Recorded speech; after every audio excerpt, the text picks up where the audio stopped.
Hey there, let's talk about something most folks overlook, the secret hidden in your garden soil that could bring your plants back to life.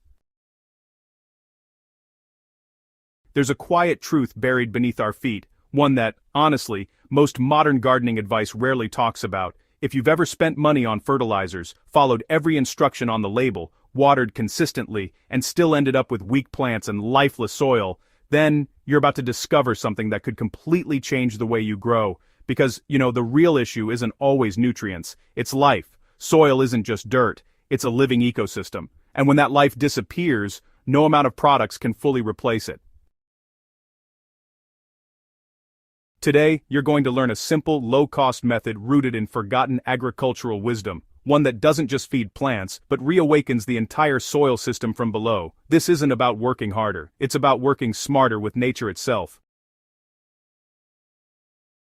Before we dive in, take a second to support nature's flora. Like this video, share it with someone who loves gardening, drop your thoughts in the comments, and subscribe for more powerful nature-based growing methods that actually work. Now let's get into it.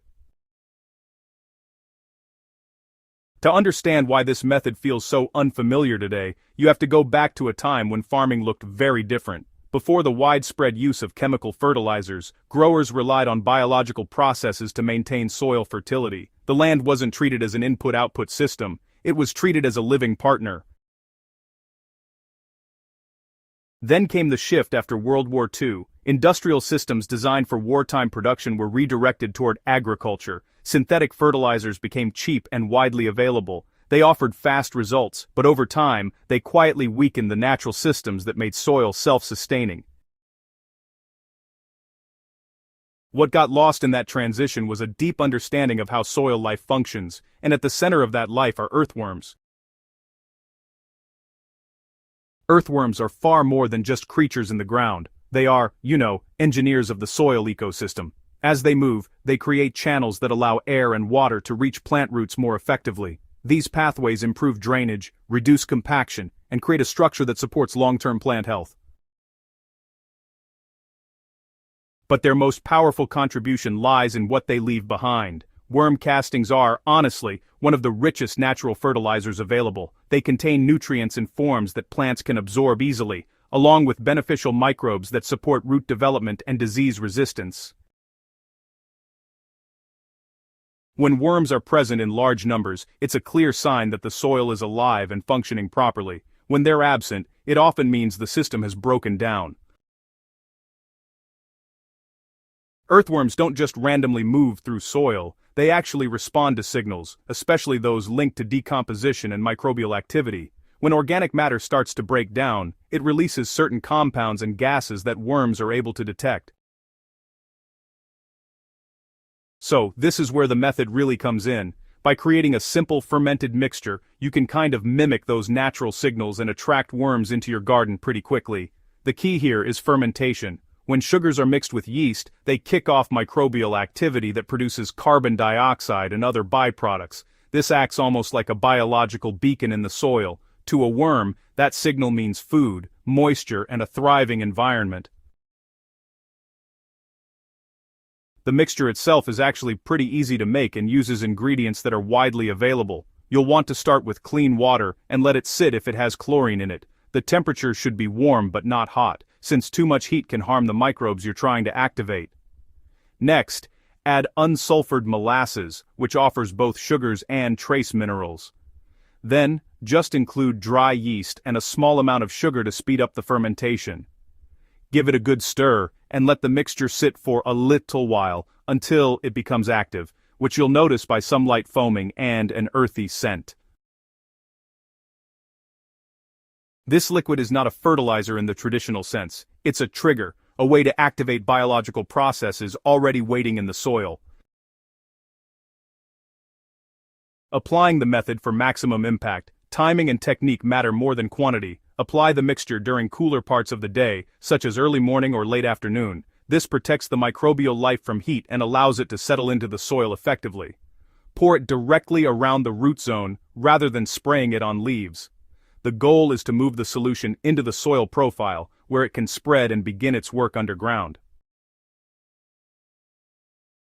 Within hours, activity begins. Within a day or two, the increase in worm presence can often be observed. What's happening beneath the surface is even more significant. Microbial populations are expanding, organic matter is breaking down more efficiently, and the soil structure is beginning to improve.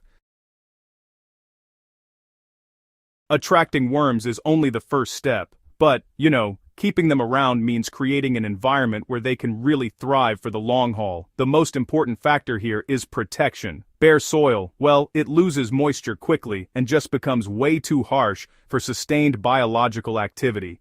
Adding mulch, on the other hand, creates a stable environment by regulating temperature, retaining moisture, and providing a steady source of organic material. Avoid deep tilling once worms establish themselves. Their natural tunneling honestly does more to improve soil structure than mechanical tools ever could. Disturbing the soil too aggressively can, unfortunately, undo weeks of biological work in just a matter of minutes.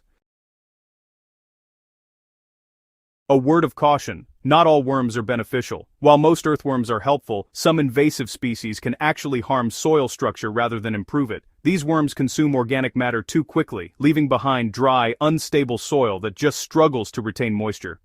It's important to pay attention to their behavior and appearance. Beneficial worms, well, they tend to move steadily and contribute to gradual soil improvement. Problematic species, on the other hand, often behave erratically and leave behind a distinct granular residue. Being aware of what's happening in your soil allows you to guide the system rather than disrupt it. Relearning the language of the land. This method is about more than just improving your garden. It represents a shift in thinking. Instead of relying on constant inputs, you begin working with natural processes that sustain themselves over time. Healthy soil doesn't come from a bag. It comes from relationships between microbes, organic matter, moisture, and the organisms that bring it all together. When those relationships are restored, everything changes. Plants grow stronger, yields improve, and the need for external products decreases. The power to rebuild that system is already in your hands. The next step is simple. Try it for yourself. Mix the solution, apply it, and observe what happens beneath the surface. Share your results, your questions, and your experiences. And if you found this guide valuable, make sure you subscribe to Nature's Flora. Share this with fellow growers, and keep learning how to work with nature instead of against it.